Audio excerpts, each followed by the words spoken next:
Hay historias que el tiempo debería borrar, pero algunas se aferran a la realidad como sombras imposibles de extinguir. Esta no es solo una de ellas, es la que nunca debimos encontrar. Han pasado más de 30 años desde la noche en la que mi vida cambió para siempre. Me llamo José Pedro Negri, ex inspector de policía de Madrid, retirado hace ya mucho tiempo. Durante décadas he intentado olvidar lo que vi, lo que sentí, lo que ocurrió aquella madrugada en la casa de los Gutiérrez Larrea, pero hay cosas que simplemente no se pueden borrar.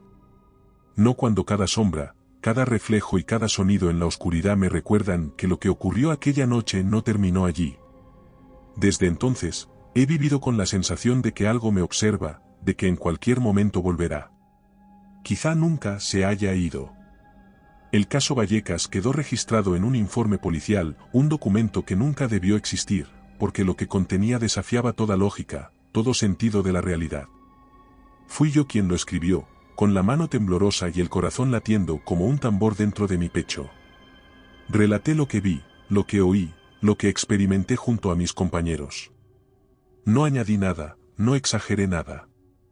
Y, sin embargo, cuando mis superiores leyeron aquel documento, sus rostros se tensaron, sus miradas se oscurecieron, y en cuestión de horas, el informe desapareció. Si te gustan las historias de terror, suscríbete y activa la campana. Comencemos. No sé qué hicieron con él, pero una cosa quedó clara, nunca más debía hablar de lo que ocurrió en aquella casa. No debía mencionarlo, no debía recordar, no debía investigar. Y por mucho tiempo obedecí, porque lo que vi aquella noche me hizo comprender que había cosas en este mundo que era mejor dejar en la oscuridad. Pero la oscuridad nunca deja ir a quienes se han asomado a sus profundidades. Hace 2 noches, mientras revisaba algunos archivos viejos en mi ordenador, recibí una llamada de un antiguo compañero. Hacía años que no hablaba con él. Su voz sonaba preocupada, nerviosa.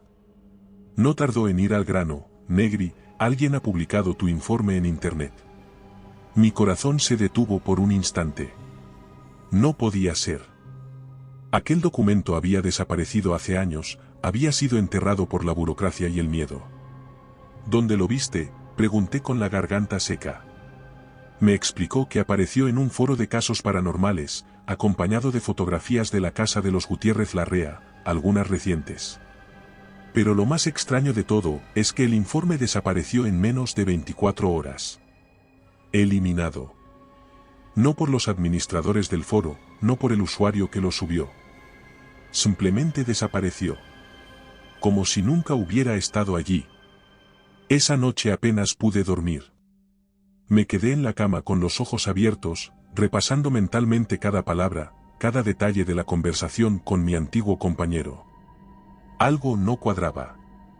¿Cómo había aparecido el informe después de tantos años? ¿Quién lo había filtrado? ¿Y por qué había desaparecido sin dejar rastro? Intenté recordar cada línea de aquel documento, pero mi memoria no era la misma de antes. Solo recordaba lo esencial: la casa de Vallecas, la familia Gutiérrez Larrea, los sucesos inexplicables, y sobre todo, aquella presencia en la escalera. La silueta oscura sin rostro. A la mañana siguiente, encendí mi ordenador y comencé a buscar información. No me sorprendió encontrar teorías de conspiración, blogs de lo paranormal y vídeos de aficionados que hablaban del caso Vallecas como si se tratara de una historia de miedo inventada, una leyenda urbana más en la vasta colección del misterio español. Algunos mencionaban el informe policial, pero siempre en términos vagos, sin aportar pruebas. Sin embargo, algo llamó mi atención. En unos comentarios en un foro sobre casos paranormales, un usuario afirmaba haber visto el documento antes de que desapareciera. Lo describía con precisión, mencionando detalles que solo alguien que lo hubiera leído podría conocer. Pero lo que más me inquietó fue su última frase: no debería haberlo leído. Desde esa noche, no he vuelto a estar solo. Me metí en el coche y conduje hacia Vallecas. La ciudad seguía bulliciosa, indiferente a lo que estaba a punto de hacer, a lo que se había mantenido en las sombras durante tanto tiempo. Cuando finalmente llegué a la calle donde se encontraba la casa, un escalofrío me recorrió entero. Desde la última vez que estuve allí, el lugar había cambiado, pero aún conservaba esa presencia opresiva, esa sensación de que algo estaba observando desde dentro. La fachada estaba descuidada, con grietas en las paredes y ventanas rotas. Las puertas estaban cerradas con cadenas, pero alguien las había forzado antes que yo. Bajé del coche y me quedé unos instantes observando la casa, sintiendo una extraña resistencia dentro de mí. Una parte de mi subconsciente me rogaba que diera la vuelta y me marchara, que no volviera a entrar, que dejara el pasado donde pertenecía. Respiré hondo y me acerqué a la puerta principal. Empujé con fuerza y el sonido del metal raspando contra el suelo me hizo estremecer. La oscuridad en el interior era total. Encendí la linterna y avancé, sintiendo como el polvo flotaba en el aire a cada paso. El olor a humedad era penetrante. Todo estaba cubierto de polvo, pero no era solo abandono. Había algo más. Algo denso en el ambiente, algo que hacía que cada respiración se sintiera pesada. Avancé por el pasillo principal, el mismo por el que había caminado aquella noche junto con mis compañeros, los mismos muros que fueron testigos de los golpes, de las puertas cerrándose solas, del crucifijo cayendo al suelo. Todo estaba igual, pero diferente al mismo tiempo. Como si la casa hubiera estado esperando. Como si supiera que iba a regresar. Llegué hasta la sala donde ocurrió todo. La linterna iluminó los restos de lo que alguna vez fueron muebles, ahora reducidos a escombros viejos. Pero entonces, algo llamó mi atención. Había marcas en las paredes. No eran antiguas, no eran grietas del tiempo. Eran recientes. Y eran nombres. Uno de ellos me dejó helado. Adrián. Me quedé sin respiración. Tragué saliva y pasé la mano por la pared, sintiendo la textura áspera de las marcas. No estaban escritas con pintura. Eran como quemaduras. Como si algo hubiera calcinado los nombres en la superficie. El sonido de algo moviéndose en el piso de arriba me sacó de mi trance. Mi corazón se detuvo un segundo y levanté la linterna. Escuché pasos. Lentamente. Uno tras otro. No estaba solo. Por un instante, quise salir corriendo. Quise dar media vuelta y largarme de allí, pero algo en mi interior me obligó a quedarme, a enfrentarme a lo que fuera que estuviera en esa casa. Subí las escaleras con la linterna temblando en mi mano, tratando de controlar mi respiración. Cada peldaño crujía bajo mi peso. La casa estaba en silencio, pero el tipo de silencio que se siente vivo. Llegué al pasillo del segundo piso y vi que una puerta estaba entreabierta. Era la habitación de Estefanía. Me acerqué lentamente, con cada músculo de mi cuerpo en tensión. Cuando finalmente empujé la puerta, la linterna iluminó la habitación. Y entonces lo vi. En la esquina, de espaldas a mí, había una figura oscura. Alta. Pero vibraba. Como si no fuera completamente sólida. Mi garganta se secó. No podía moverme. No podía respirar. Y entonces, la figura giró lentamente la cabeza. Y no tenía rostro. Solo una mancha negra donde deberían estar los ojos y la boca. Y en ese momento, la linterna falló. Todo se sumió en la oscuridad. Y una voz susurró justo en mi oído. No me fui.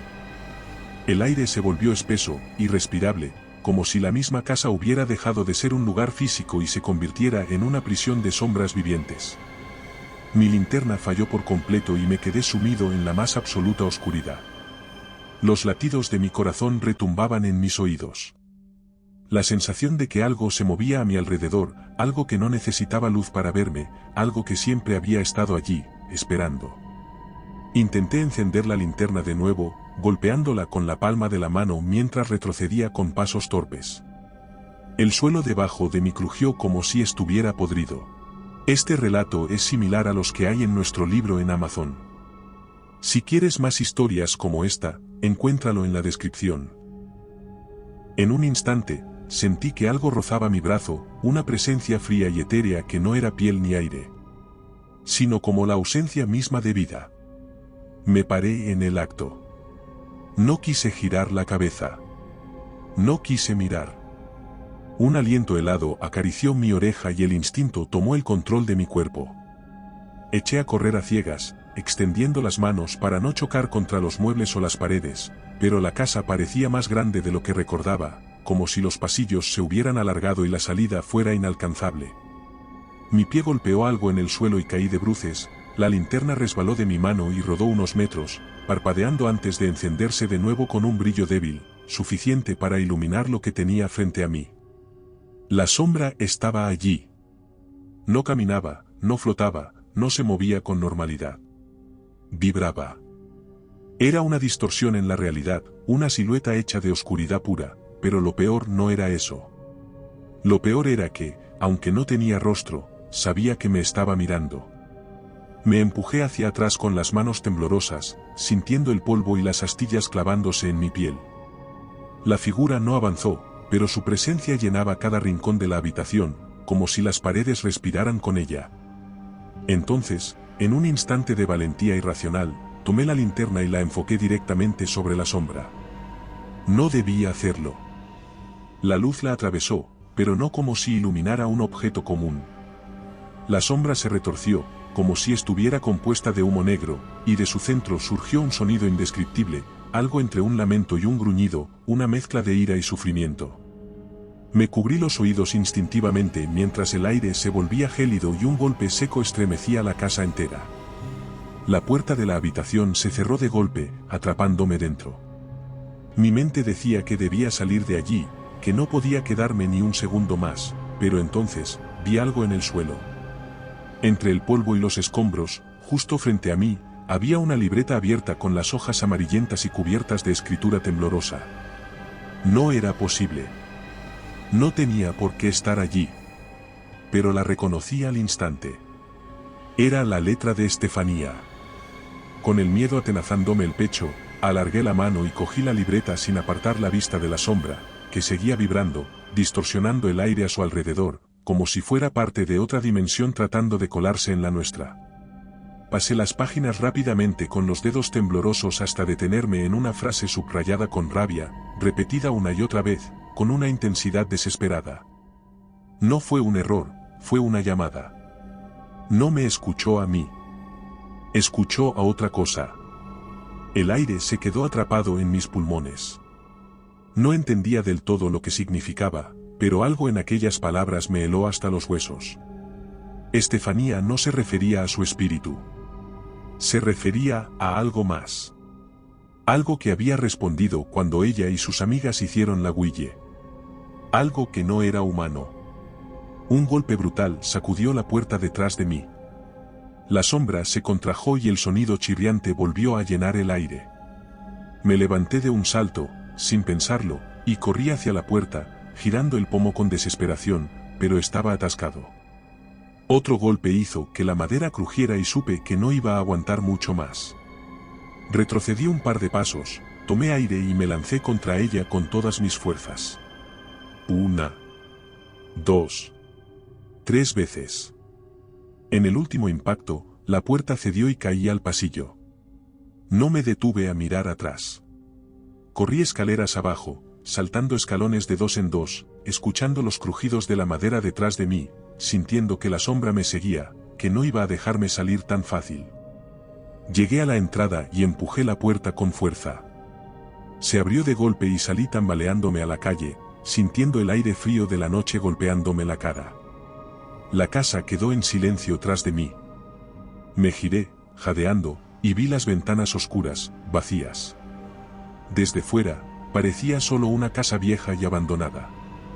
Cuando mi respiración se calmó, miré la libreta que aún apretaba en mis manos. No había dudas. Esto no había terminado. Y si Estefanía había dejado este mensaje, significaba que aún quedaban respuestas por descubrir. No volví a casa esa noche. Mi instinto me decía que no debía estar solo, que si lo que había visto en la casa de Vallecas era real, si realmente esa presencia seguía allí después de tantos años, entonces significaba que había cruzado un límite que nunca debí cruzar. Me senté en el coche con las manos aún temblorosas, aferrando la libreta como si fuera lo único que me mantenía atado a la realidad, tratando de entender el significado de aquellas palabras escritas con desesperación. El peso de esa revelación me oprimía el pecho. La historia que nos contaron, la que quedó archivada en mi informe y que después fue borrada, no era toda la verdad. Estefanía no había sido víctima de una presencia cualquiera, no era solo un espíritu atrapado entre este mundo y el siguiente. Había algo más, algo que había escuchado cuando se abrió esa puerta y que, por alguna razón, aún seguía acechando en la casa. Encendí el coche y marqué un número que no había llamado en años. No tenía otra opción. Si quería respuestas, tenía que hablar con alguien que había intentado investigar este caso antes que yo. Alguien que desapareció sin dejar rastro. Alguien cuyo nombre estaba escrito en la pared de aquella casa. Adrián. El teléfono sonó varias veces antes de que una voz ronca y cansada contestara al otro lado. ¿Quién es? No respondió con su nombre, pero reconocí de inmediato el tono de alguien que ha visto cosas que prefiere no recordar. Tragué saliva y hablé con cautela. Adrián. Mi nombre es José Pedro Negri. Soy el ex inspector que estuvo en Vallecas en 1992. Sé que investigaste este caso. Necesito hablar contigo. Hubo un silencio largo, tan largo que pensé que había colgado. Pero entonces, su voz volvió a sonar, esta vez con un temblor apenas perceptible. No debiste buscarme. El sonido seco de la llamada cortada me dejó con una sensación de vacío en el estómago. Adrián seguía vivo. Pero tenía miedo. Y si alguien como él, un periodista que se había dedicado a destapar secretos, tenía miedo de hablar de esto, entonces significaba que estaba metiéndome en algo más grande de lo que imaginaba. No podía rendirme ahora. Revisé en mi móvil las últimas noticias sobre él y encontré una dirección, un apartamento en el barrio de Tetuán. Sin pensarlo demasiado, puse el coche en marcha y conduje hasta allí, sintiendo la tensión en cada músculo de mi cuerpo. Cuando llegué al edificio, algo me puso en alerta de inmediato. Todas las luces estaban apagadas, excepto una.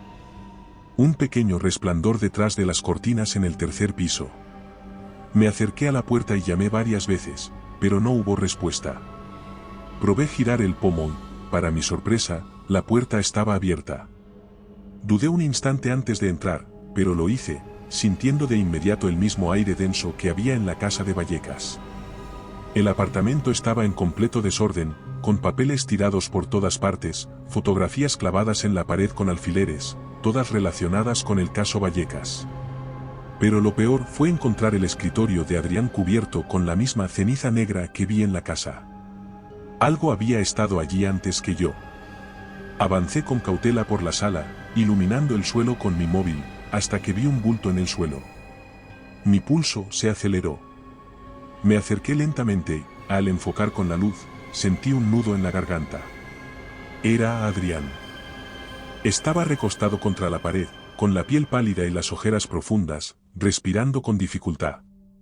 Sus ojos estaban abiertos, pero su mirada estaba perdida, como si estuviera viendo algo más allá de este mundo. Me agaché y le sacudí el hombro con suavidad.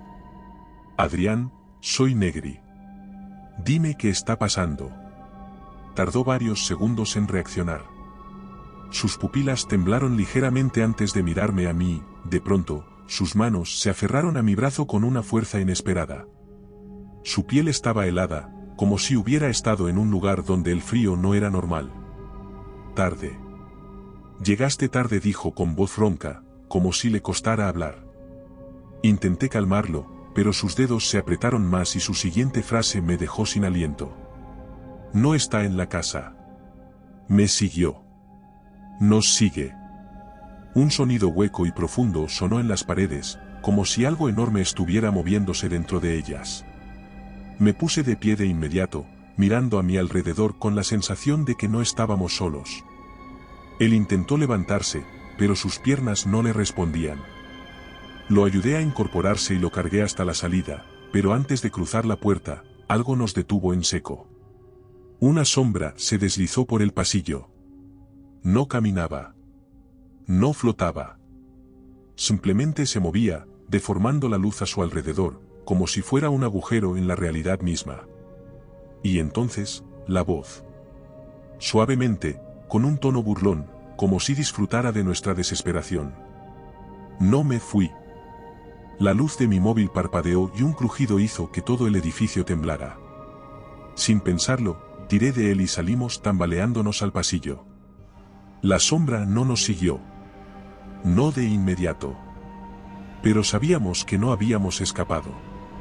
Él respiraba con dificultad, hablando entre jadeos. No importa dónde vayas, siempre te encuentra.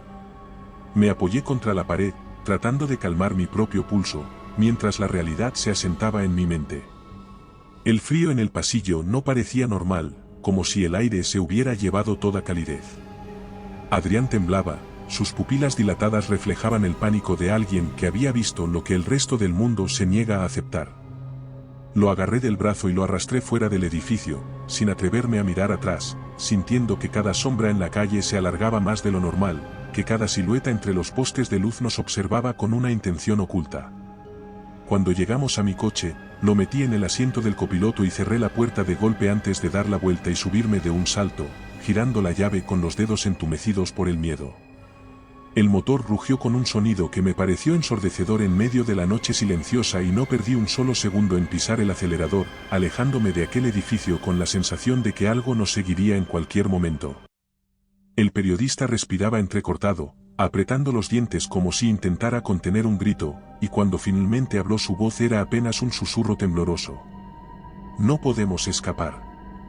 Crees que lo has dejado atrás, pero solo se esconde. Nos deja pensar que estamos a salvo y cuando bajas la guardia, es cuando te coge. Sus palabras me hicieron apretar más el volante, sintiendo el sudor bajándome por la nuca. Conduje sin rumbo durante varios minutos hasta que finalmente detuve el coche en un mirador a las afueras de Madrid. La ciudad se extendía ante nosotros con sus luces parpadeantes, completamente ajena a lo que acababa de ocurrir.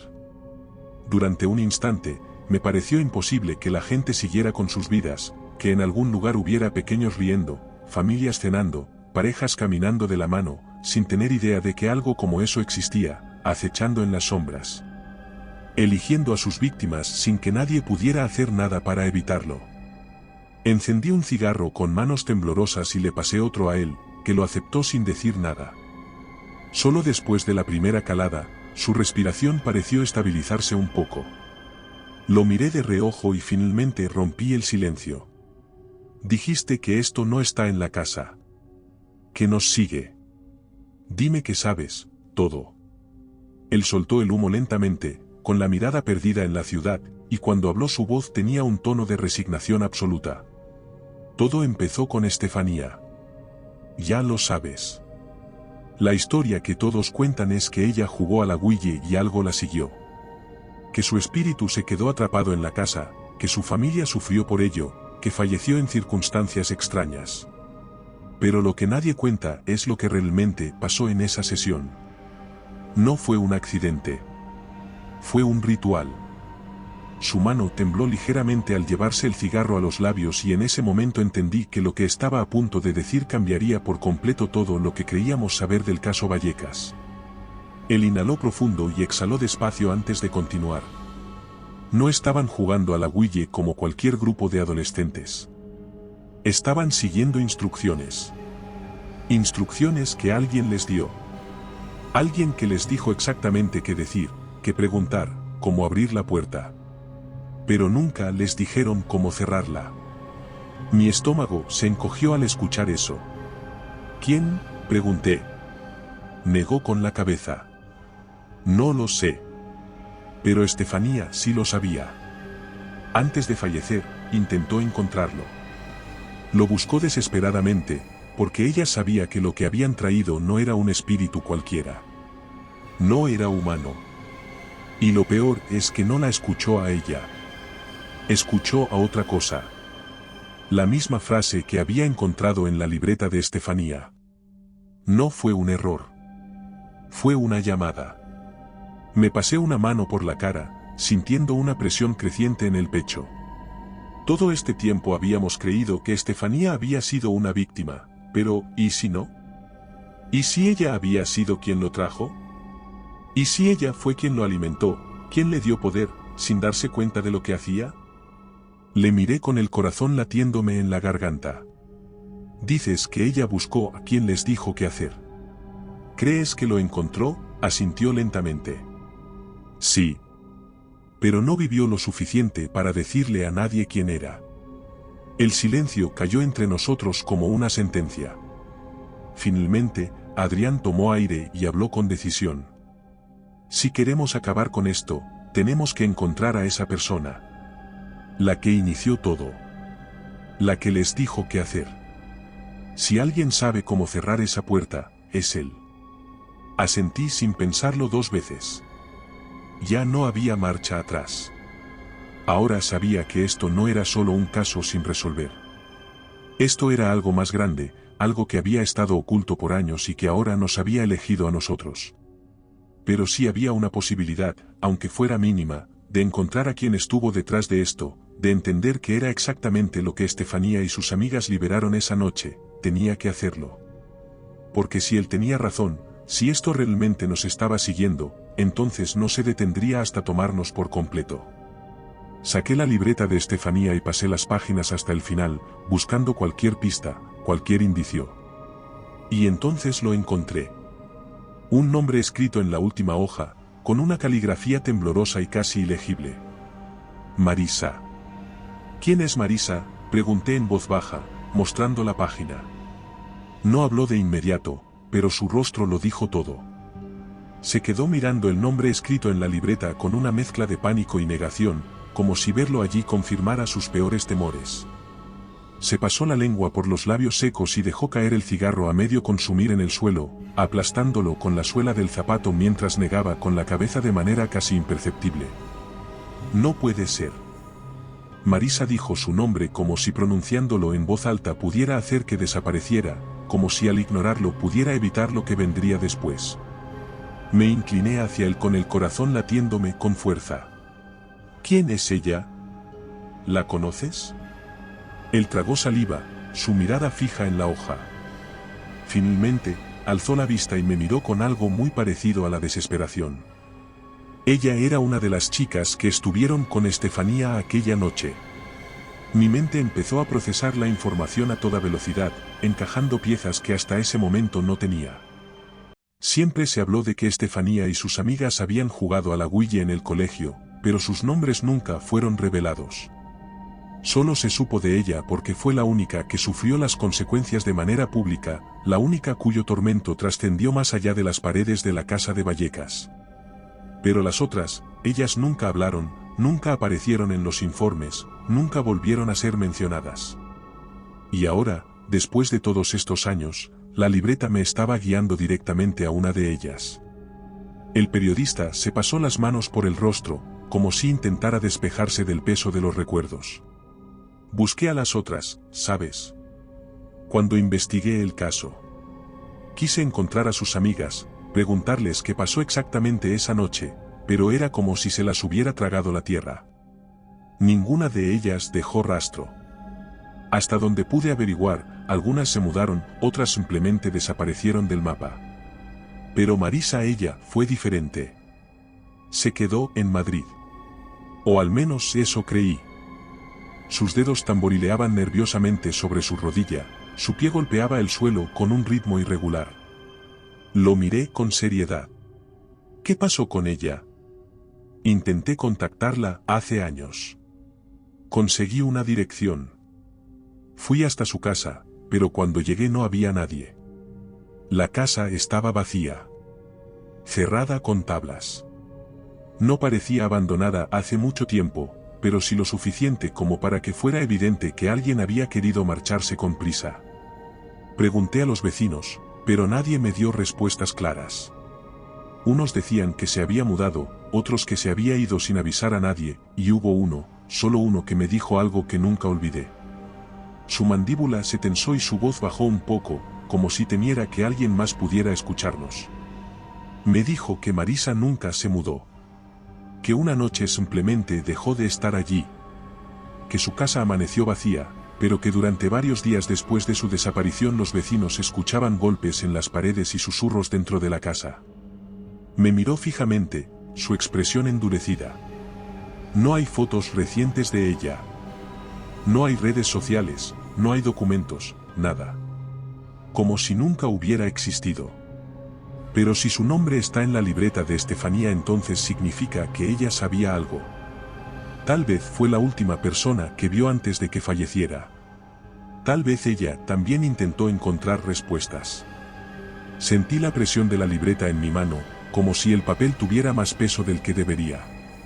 Miré de nuevo el nombre escrito con aquella caligrafía temblorosa y sentí un impulso incontrolable de encontrarla. No porque creyera que aún estaba viva. En el fondo, algo dentro de mí me decía que Marisa había corrido la misma suerte que Estefanía. Pero si había alguna posibilidad de saber qué fue lo que invocaron aquella noche, si había alguna manera de entender qué era eso, entonces tenía que seguir este camino hasta el final. Tenemos que ir a su casa. Me miró con incredulidad. ¿Ahora? Sí, ahora. No podemos esperar. No después de lo que pasó esta noche. No después de lo que viste en tu apartamento. Si hay algo que ella dejó atrás, algo que pueda darnos una pista, tenemos que encontrarlo antes de que sea tarde. Cerró los ojos por un momento, respiró hondo y finalmente asintió con resignación. Está bien. Pero prométeme algo, Negri. ¿Qué? Si algo sale mal, si volvemos a ver eso, no te quedes. Corre. No respondí. Sabíamos que no había escapatoria. Conduje con él dándome indicaciones. Nos detuvimos frente a una casa que, a simple vista, no tenía nada de especial. Pero en cuanto bajé del coche, lo sentí. El mismo peso en el aire. La misma sensación de que algo estaba mirándome desde las sombras. Las ventanas estaban cerradas con tablas, pero la puerta estaba entreabierta. Intercambiamos miradas de advertencia antes de avanzar con cautela. Saqué la linterna y empujé la puerta con la bota, haciendo que ésta se abriera lentamente con un crujido prolongado. El interior estaba oscuro, con el olor rancio de un lugar que no ha sido habitado en mucho tiempo. Caminamos en silencio, con los sentidos alerta, explorando cada rincón. Todo estaba cubierto de polvo, pero había algo extraño. En el suelo, había huellas recientes. Alguien más había estado allí. Mi pulso se aceleró y levanté la linterna. Fue entonces cuando lo vi. Gracias a nuestros miembros podemos seguir contando estas historias. ¿Quieres apoyar el canal? Encuentra cómo hacerlo en la descripción. En la pared del fondo, justo frente a nosotros, había palabras escritas con la misma sustancia oscura que vi en la casa de Vallecas. 2 palabras. No corras. Adrián maldijo en voz baja y sacó su móvil para tomar una foto, pero en cuanto lo hizo, la temperatura en la habitación descendió bruscamente.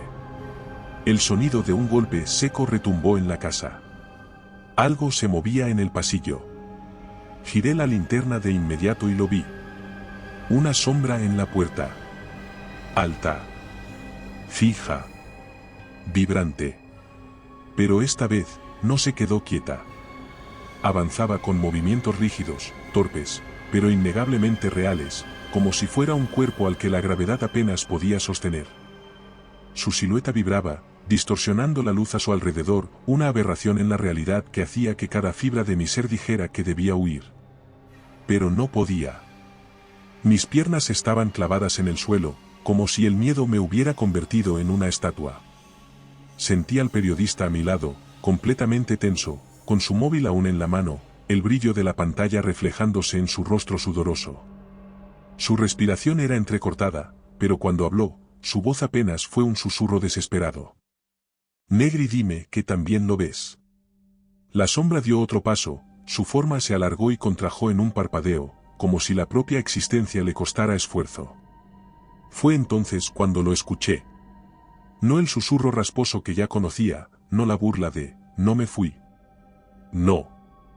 Esta vez, fue algo peor. Un crujido. Un sonido seco, grotesco, el ruido de huesos partiéndose, de carne desgarrándose desde adentro. Un sonido de algo que no debía estar moviéndose y sin embargo lo hacía.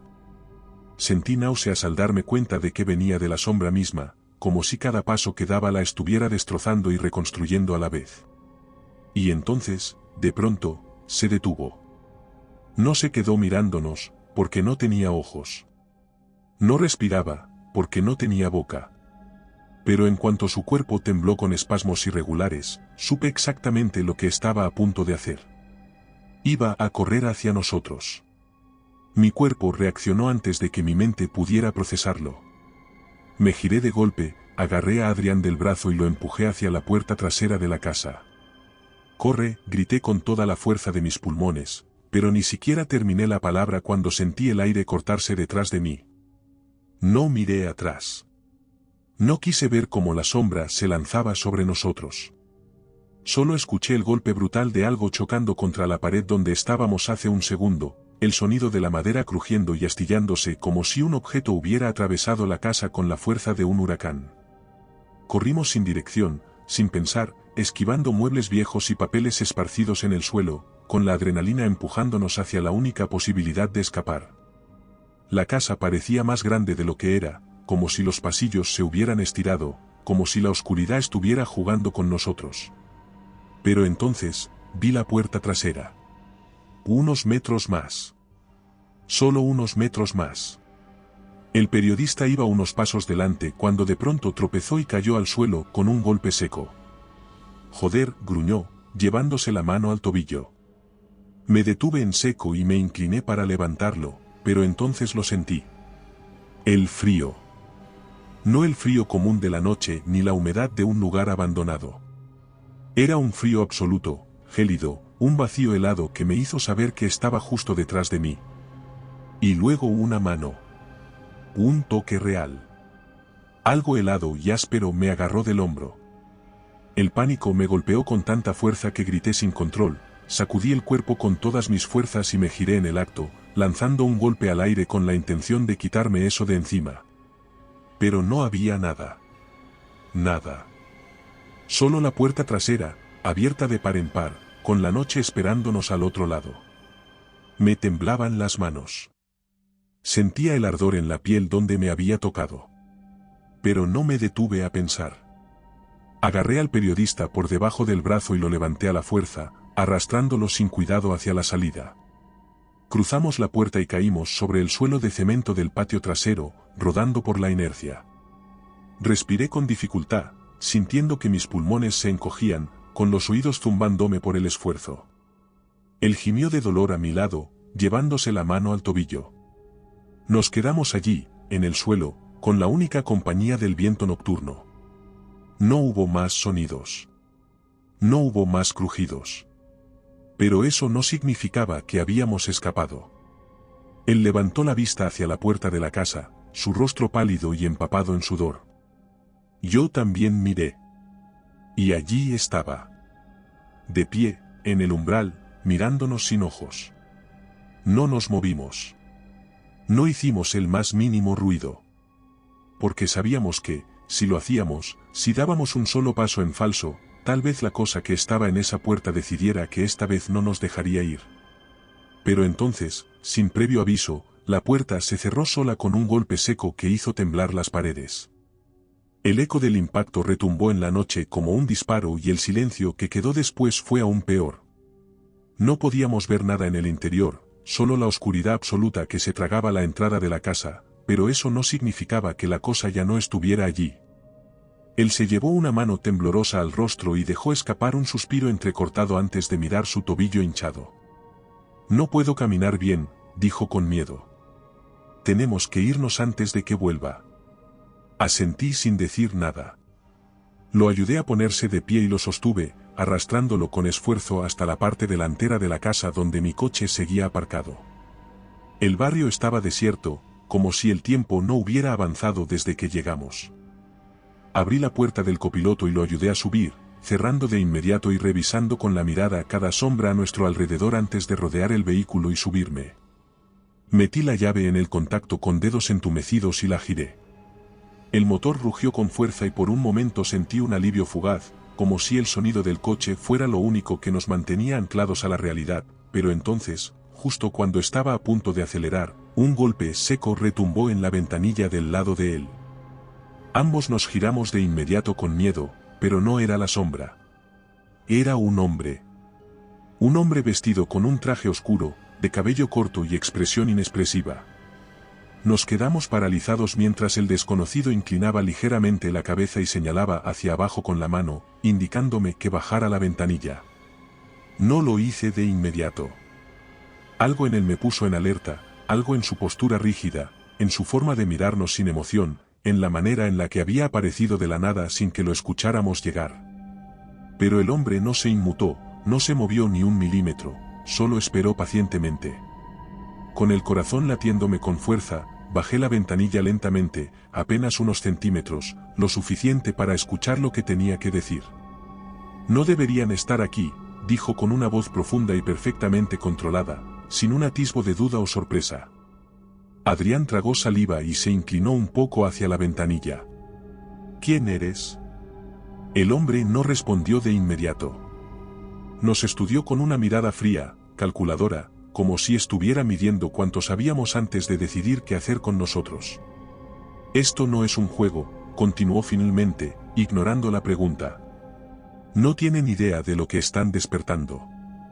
Si siguen investigando, terminarán como los demás. El peso de esas palabras cayó sobre nosotros como una piedra. Los demás. Sabíamos lo que significaba. Apreté el volante con fuerza, sintiendo un ardor en la garganta por la ira contenida. ¿Quién eres?, repetí con la voz tensa. ¿Trabajas para alguien? El hombre no respondió. En cambio, deslizó lentamente la mano dentro de su chaqueta y sacó un sobre amarillo doblado por la mitad, metiéndolo a través del pequeño espacio de la ventanilla sin cambiar su expresión. Si realmente quieren vivir, dijo con voz baja pero firme, lean esto y aléjense. Con eso, dio un paso atrás y se giró con calma, alejándose por la calle oscura sin prisa, sin mirar atrás. No arrancamos de inmediato. Nos quedamos allí, en el coche, respirando con dificultad. Finalmente, cogí el sobre y lo abrí con dedos temblorosos. Dentro había una única hoja de papel con un mensaje mecanografiado. Todo comenzó en el colegio. Encuentren a la profesora. El colegio. El mismo colegio donde todo empezó. El lugar donde Estefanía y sus amigas hicieron la huille por primera vez. Nunca supe el nombre de aquella mujer. La única información que tuvimos en su momento era que había sido testigo de la sesión de huille. Fue ella quien interrumpió el ritual, rompiendo el tablero y dispersando a las chicas antes de que pudieran cerrarlo correctamente. Tal vez no le dio importancia. Tal vez pensó que lo que había visto era solo una tontería de adolescentes, pero ahora entendía que había sido mucho más que eso. No cerraron la puerta. No detuvieron lo que habían invocado. Y ahora, décadas después, aquello que cruzó ese umbral seguía aquí, acechando en las sombras, esperando. El periodista rompió el silencio de pronto con la voz ronca y tensa. Necesitamos un plan. Sus ojos estaban clavados en el sobre como si éste pudiera estallar en cualquier momento. No podemos simplemente aparecer en el colegio y esperar que todo encaje. Si esta profesora sigue viva, tenemos que encontrarla antes de que eso lo haga. Asentí con la mandíbula apretada. Tienes razón. Pero primero, tenemos que saber su nombre.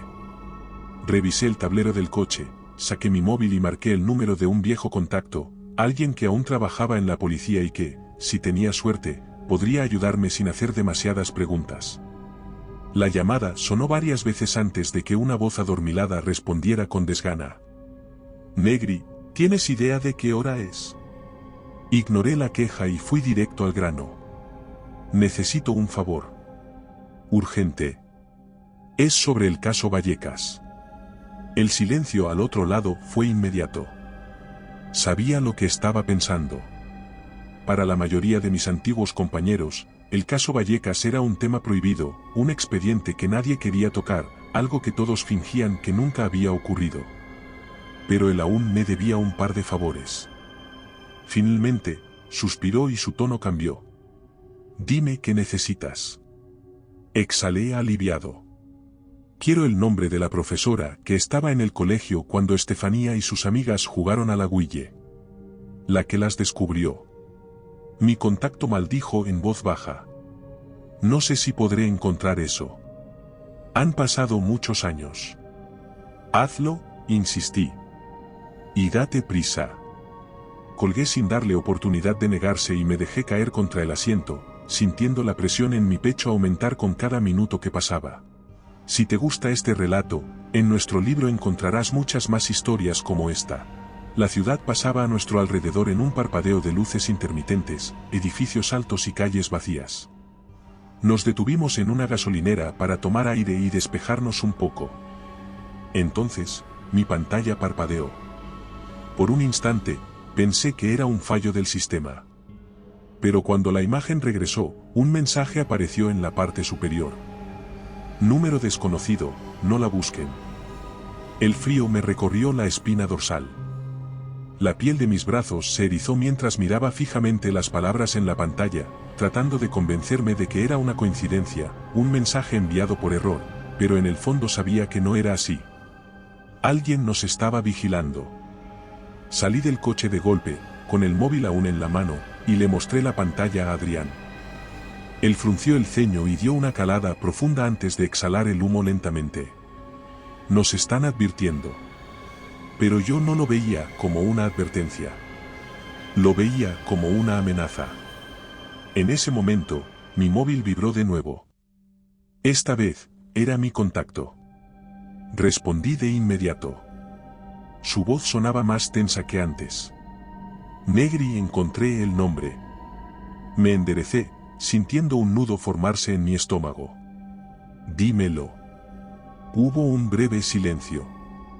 Y entonces, dijo las palabras que sellaron nuestro destino. Se llama Carmen Espósito. No era un nombre cualquiera, no era solo una profesora que estuvo presente en el momento equivocado. Sino una pieza clave en este rompecabezas que cada vez se volvía más oscuro, más peligroso, más real.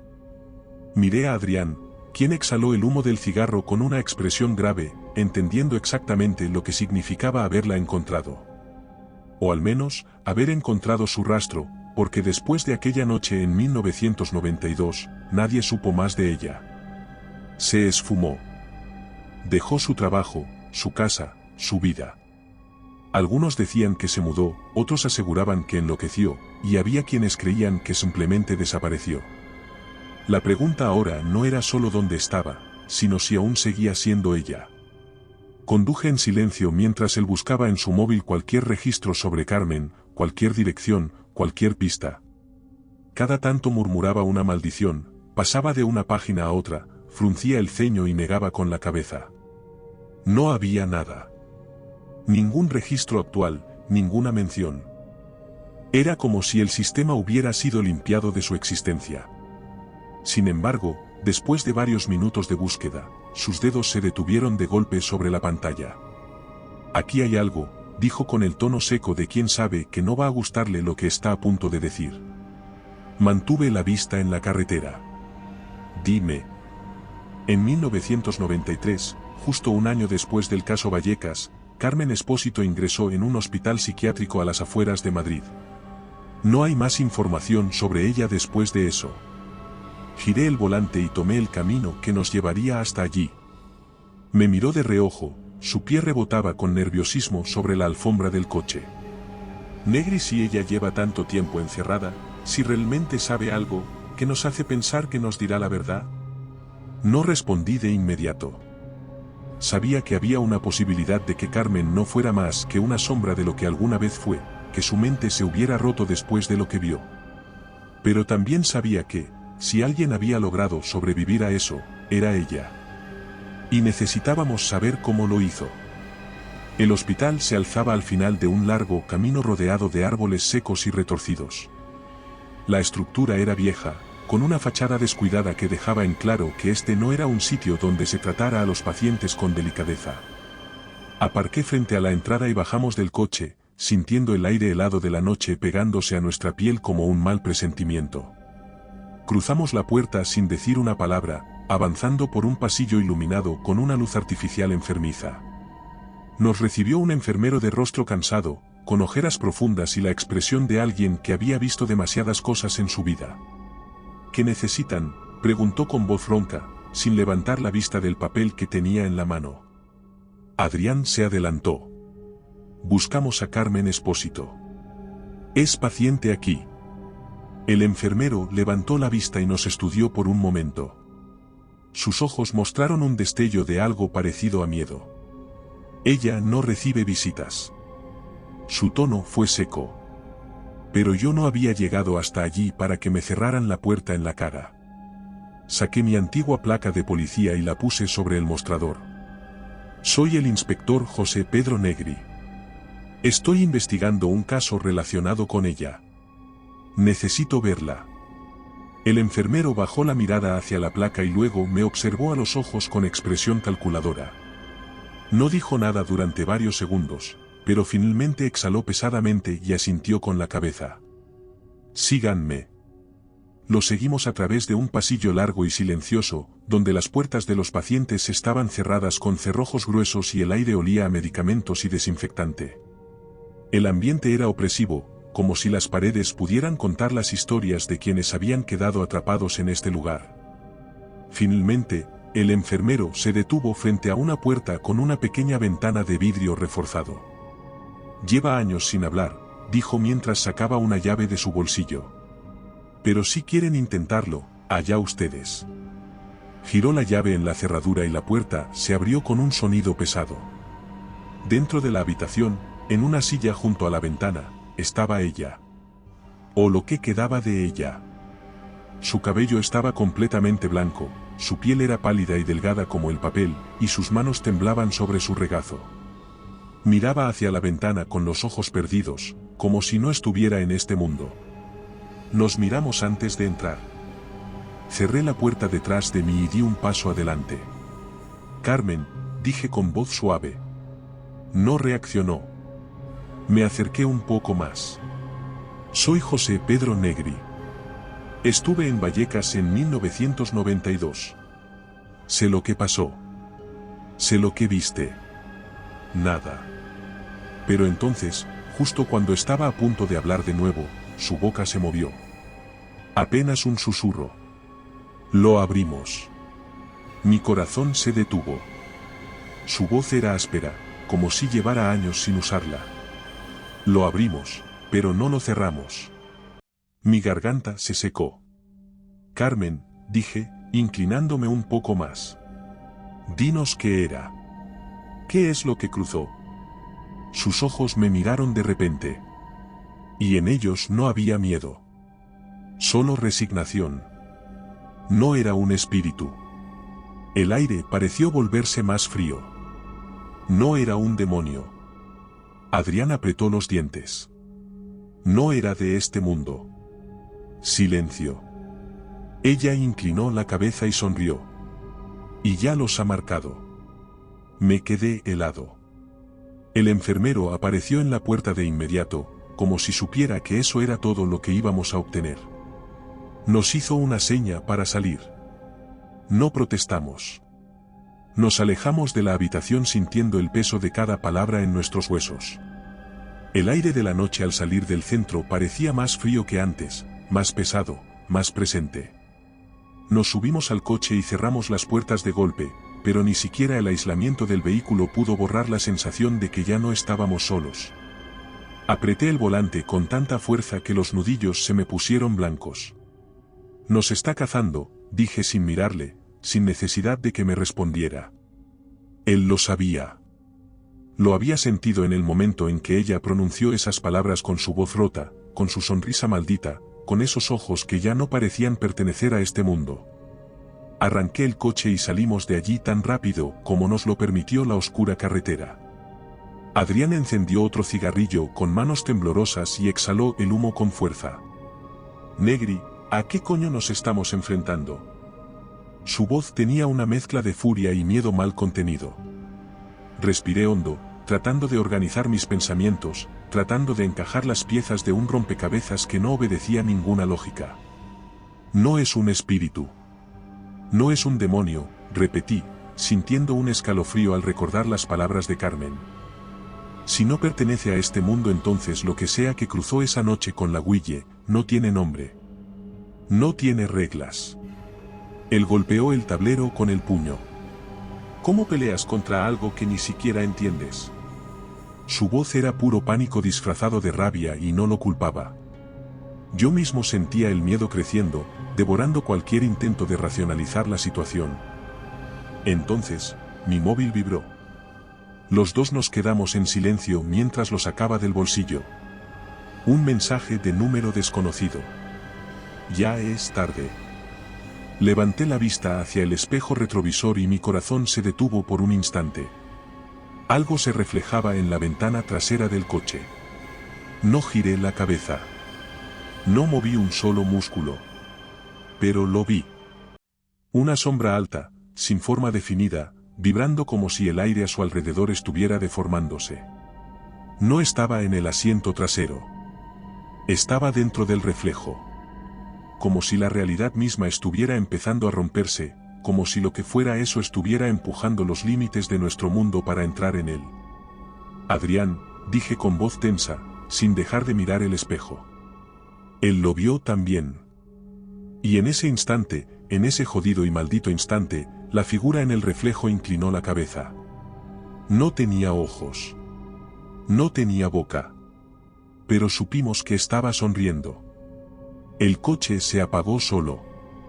El motor paró con un sonido seco, como si algo hubiera absorbido la energía del vehículo. La radio crujió con interferencias y los faros parpadearon antes de apagarse por completo. La carretera quedó en completa oscuridad. El reflejo se movió. No dentro del espejo. Fuera. El periodista gritó. Yo reaccioné por puro instinto, girando la llave del coche con desesperación, sintiendo el sudor resbalar por mi cuello. El motor no respondía. Él forcejeó con el cinturón de seguridad, maldiciendo entre dientes, tratando de abrir la puerta, pero entonces se detuvo de golpe, parado en su asiento. Porque la sombra estaba al otro lado del cristal. No la vimos moverse. No la vimos acercarse. Simplemente ya estaba allí. El cristal empezó a empañarse lentamente, como si un aliento gélido lo cubriera desde el otro lado. No había sonido. No había golpes. No había una presencia física. Pero estaba allí y sabíamos que no era solo una ilusión. La ventanilla comenzó a vibrar. No como si algo la golpeara. No como si hubiera un viento fuerte.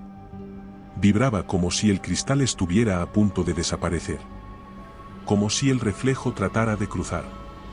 Y entonces lo escuchamos. No me fui. La voz no vino de afuera. No vino de dentro del coche. No vino de ningún lugar físico. Vino de nosotros. De nuestras cabezas. Como un pensamiento insertado a la fuerza en nuestras mentes, como una presencia metiéndose en nuestra conciencia, como si estuviéramos dejando de ser nosotros mismos. Adrián gritó y yo finalmente reaccioné. Saqué mi arma del cinturón, y sin pensarlo, apunté al reflejo en el cristal. Disparé. El estruendo del tiro rompió la noche, pero el cristal no se rompió. La sombra tampoco desapareció. Pero sí reaccionó. Se retorció como si el disparo hubiera atravesado algo más que el reflejo, como si hubiera tocado lo que fuera eso en su dimensión. Se encogió en sí misma con un crujido asqueroso, distorsionando la luz a su alrededor, hasta que en un parpadeo desapareció. El motor del coche rugió de repente. La radio volvió a la normalidad. Las luces regresaron. No lo pensé dos veces. Apreté el acelerador y salimos disparados de la carretera como si el mismo infierno nos persiguiera. Conduje sin mirar atrás. Él jadeaba, mientras se agarraba el brazo izquierdo con una expresión de dolor. Me está doliendo la cabeza, Negri, me está ardiendo. Giré la cabeza y me quedé helado. En su muñeca, justo sobre la piel, había una marca negra. Algo que parecía escrito dentro de su carne. 4 letras. ESTE. Él la vio y gritó con furia, frotándose la piel como si pudiera arrancarla, pero no se borró. No sabíamos qué significaban. No sabíamos si eran un aviso o una sentencia. Él inhaló con fuerza, Negri, tenemos que hacer algo. No podemos seguir huyendo. No podemos esperar a que eso venga por nosotros. Su voz sonaba tensa, desgarrada por el miedo y la frustración. Lo miré de reojo. ¿Crees que no lo sé? Pero dime, ¿qué coño vamos a hacer? Esto no es una posesión. No podemos llamar a un cura y esperar que el agua bendita lo arregle. Él cerró los ojos y apretó los dientes con fuerza. No lo sé, pero tiene que haber una forma. Si se abrió un portal, si algo lo trajo aquí, entonces tiene que haber una manera de enviarlo de vuelta. Esa idea me golpeó con una intensidad que casi me hizo perder el control del coche. Algo lo trajo. Algo lo dejó entrar. Y si existía un camino de entrada, entonces tenía que existir un camino de salida. Las manos me sudaban mientras mi mente iba a toda velocidad. Busqué dentro de mis recuerdos, dentro de cada caso que investigué, dentro de cada historia que escuché a lo largo de los años. Había visto cosas extrañas antes, sucesos inexplicables, pero nada como esto. Sin embargo, había una persona. Alguien que no había visto en años, alguien que se había alejado de la iglesia porque entendió que los exorcismos tradicionales no servían para lo que él había encontrado. Un sacerdote renegado. Un hombre que había visto algo parecido antes. Y que sabría cómo afrontarlo. Saqué el móvil y marqué un número que no había usado en mucho tiempo. Sonó 3 veces antes de que una voz rasposa respondiera al otro lado. Negri, pensé que ya no vivías. Cerré los ojos y respiré hondo. Ojalá, padre. Pero ahora mismo, necesito su ayuda. Hubo un silencio prolongado, como si supiera que lo que iba a pedirle iba más allá de lo que cualquier persona normal aceptaría. Finalmente, su voz regresó, con ese tono seco y desgastado de alguien que había visto demasiado. Dime dónde voy. Le di la ubicación y colgué. El periodista me miró con una mezcla de confusión y esperanza. ¿Quién es? Pisé el acelerador con más fuerza. Es la única persona que podría saber cómo acabar con esto. Nos encontramos con él en una iglesia en ruinas, en las afueras de Madrid. Un sitio olvidado, donde los muros estaban cubiertos de grietas y la cruz en la fachada se había torcido como si algo la hubiera doblado con el tiempo. Dentro, sentado en uno de los bancos rotos, estaba el padre Santoro. Había envejecido. Su cabello, que antes era oscuro, ahora estaba cubierto de canas y su piel parecía más arrugada que la última vez que lo vi. Pero sus ojos seguían siendo los mismos de alguien que había mirado al abismo y había sobrevivido para contarlo. Cuando nos vio entrar, se levantó con dificultad y se apoyó en un bastón de madera. Si me has buscado después de tantos años, Negri, significa que te enfrentaste a algo que no puedes explicar. No respondí. Él lo entendió al ver la expresión en mi rostro, al ver la marca en la muñeca de Adrián. Y sentir el aire denso que nos envolvía recordándonos eso nos estaba siguiendo. Nos sentamos frente a él y le conté todo. Cuando terminé, suspiró pesadamente y cerró los ojos. Esto no es una posesión, Negri. No puedes expulsarlo con rezos. No puedes enfrentarte con cruces y agua bendita. El periodista se inclinó hacia adelante, con la desesperación latiendo en su voz. Entonces, ¿qué hacemos? El padre abrió los ojos y nos miró con algo parecido a la resignación. Lo trajeron a este mundo a través de un canal. Una conexión entre su dimensión y la nuestra. Si quieren deshacerse de él, tienen que sellar esa conexión desde dentro. Adrián tragó saliva. ¿Desde dentro? ¿Cómo? Santoro apretó el bastón con más fuerza. Tienen que volver al lugar donde fue llamado. A la casa de Vallecas. Mi estómago se encogió. El padre continuó, su voz más sombría que nunca. Pero escuchen bien, si hacen esto, si intentan cerrar el portal, solo hay 2 posibilidades. O lo encierran para siempre. Su mirada se endureció. O se quedan atrapados en él. Si has llegado hasta aquí, te agradecemos tu apoyo. No olvides suscribirte para más relatos como este.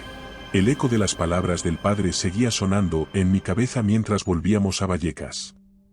No hablábamos. No hacía falta. Ambos sabíamos que lo que estábamos a punto de hacer no tenía vuelta atrás.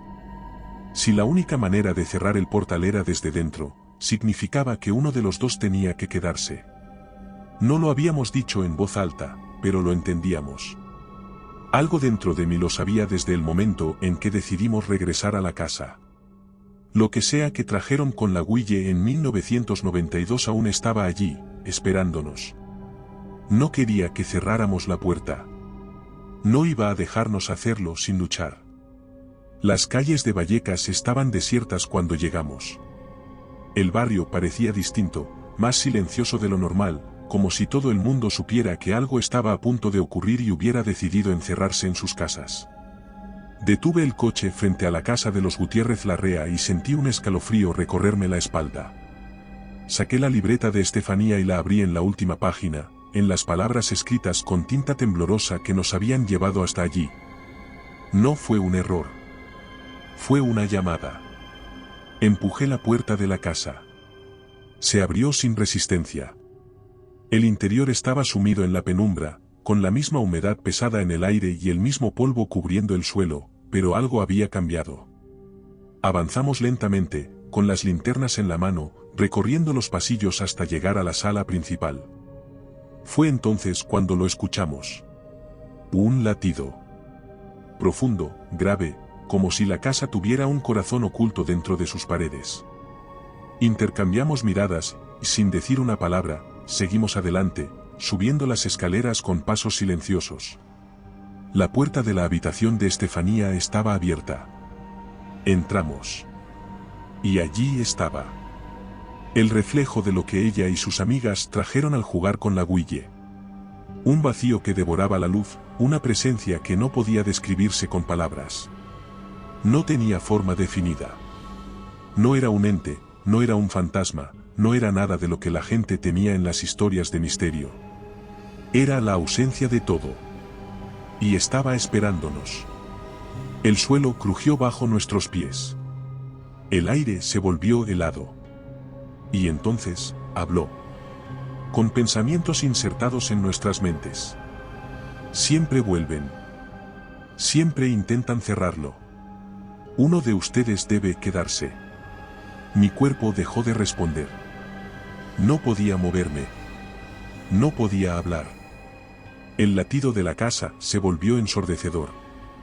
Adrián levantó la cabeza, con los ojos llenos de dolor, de miedo, de aceptación. Me miró con una sonrisa rota. Negri, vete. Sacudió la cabeza, como si hubiera tomado una decisión difícil. Cierra el portal. No dejes que esto continúe. Antes de que pudiera reaccionar, antes de que pudiera detenerlo, corrió hacia la sombra. El impacto fue brutal. El aire se comprimió en la habitación, él gritó cuando la oscuridad lo envolvió. Su cuerpo se dobló en un espasmo, su piel se resquebrajó como porcelana fracturada y entonces desapareció. La casa gritó. No era un sonido humano. Era el sonido de algo que se estaba cerrando. El portal. La sombra se retorció. Se consumió a sí misma. Se hundió en el suelo como si nunca hubiera existido. La presión en el aire desapareció. El latido de la casa se detuvo. El silencio fue total. Caí de rodillas, con la mente en blanco, con las manos temblorosas, sintiendo que algo dentro de mí también se había roto.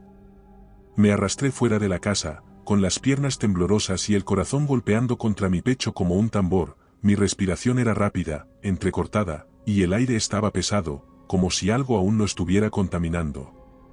Mi mente se llenó de imágenes, fragmentos de recuerdos que no eran míos, rostros que nunca había visto, lugares que nunca había visitado, voces que nunca había escuchado, y entre todas ellas, la risa de Estefanía, distorsionada, arrastrada, como si viniera desde el otro lado de un túnel interminable. No había manera de saber cuánto tiempo estuve atrapado en ese abismo de pensamientos, en esa negrura sin forma que parecía extenderse a mi alrededor. Pero en algún punto, la sombra dejó de vibrar. Se detuvo. Abrí los ojos de golpe y la luz blanca de los fluorescentes me cegó de inmediato. El aire en la habitación era denso, opresivo, olía a cloro y metal, a paredes que habían sido desinfectadas tantas veces que ya no quedaba rastro de vida en ellas. No estaba en la casa de Vallecas. No estaba en la carretera. Estaba en una sala de interrogatorios. La puerta se abrió sin previo aviso y un hombre entró en la habitación. Traje oscuro, expresión neutra, la misma mirada vacía de quien ya conoce todas las respuestas antes de hacer la primera pregunta. Se sentó frente a mí con calma, sin prisa, sin demostrar el más mínimo interés en la confusión que debía reflejarse en mi rostro. No dijo nada durante varios segundos. Solo me observó. Analizándome. Midiéndome. Hasta que finalmente, habló. Inspector Negri. Ha pasado mucho tiempo. Intenté responder, intenté preguntar qué estaba pasando, intenté gritarle que me dijera la verdad, pero mi garganta estaba seca, mis pensamientos estaban rotos, mi mente era un laberinto de imágenes superpuestas donde no podía distinguir qué era real y qué era un recuerdo implantado. Él inclinó la cabeza levemente y entrelazó los dedos sobre la mesa. Sabemos lo que hiciste. Su tono era frío. Mecánico. Como si estuviera recitando un guión que ya había dicho muchas veces antes. Sabemos lo que viste. Mi estómago se contrajo. Y sabemos que nadie puede saberlo. Mis músculos se tensaron de inmediato. Inspector José Pedro Negri. Nacido en Madrid, 1959. Es miembro de la Policía Nacional, retirado en 1995 tras un incidente psiquiátrico. Diagnóstico oficial, esquizofrenia paranoide. Hallado en un estado de crisis psicótica en una vivienda abandonada en Vallecas, repitiendo frases incoherentes sobre una presencia invisible. Mi garganta se cerró. Sabía lo que estaban haciendo. Sabía que estaban escribiendo mi final en ese mismo instante. Sin antecedentes penales. Sin familiares directos. Sin vínculos relevantes. Una historia simple, fácil de archivar, fácil de olvidar. Cerró la carpeta de golpe y me miró directamente a los ojos por primera vez. El aire pareció detenerse en la habitación. El hombre apoyó los codos sobre la mesa y entrelazó los dedos, inclinándose ligeramente hacia adelante. Vamos a hacerle una última pregunta, inspector. Y piense bien en su respuesta, porque su futuro depende de ello. Sentí un nudo en el estómago, pero mantuve la mirada. El hombre sonrió apenas, un gesto mínimo, casi mecánico. ¿Cómo se llama? La pregunta me golpeó como una descarga eléctrica. Abrí la boca para responder, para decir mi nombre, pero algo dentro de mí se resistió. Algo profundo, algo que no era completamente mío, algo que no quería que respondiera. Inspector, le pregunté su nombre. Volví a intentarlo, pero nada salió. Porque ya no estaba seguro de quién era. El hombre sonrió apenas, como si estuviera viendo el resultado inevitable de un experimento que ya había sido probado cientos de veces antes. Llévenselo. La puerta se abrió de golpe. Dos hombres entraron en la habitación. Trajes oscuros. Rostros sin expresión. Miradas vacías de cualquier emoción. Esperen. El hombre se acercó, inclinándose un poco hacia mí. Usted no existió, inspector. Su voz era tranquila. Calculada. El expediente Vallecas nunca ocurrió. Se enderezó, acomodó su chaqueta y me miró una última vez antes de que los hombres me arrastraran fuera de la habitación. La puerta se cerró tras de mí con un eco metálico que pareció como un sello definitivo en mi tumba. Sabía que no importaba cuántos expedientes sellaran, cuántos informes borraran, cuántas personas hicieran desaparecer. Él seguía allí. Esperando. Observando. Buscando a su próxima víctima. Y todo volvería a empezar. Tal vez esta historia haya terminado, pero muchas más te esperan. Aquí tienes otra que no deberías oír a solas. Si prefieres relatos más breves, visita nuestro canal de relatos cortos. Y si quieres llevar el terror contigo, nuestro libro en Amazon tiene historias exclusivas. Buenas noches, desde Terreno Misterioso.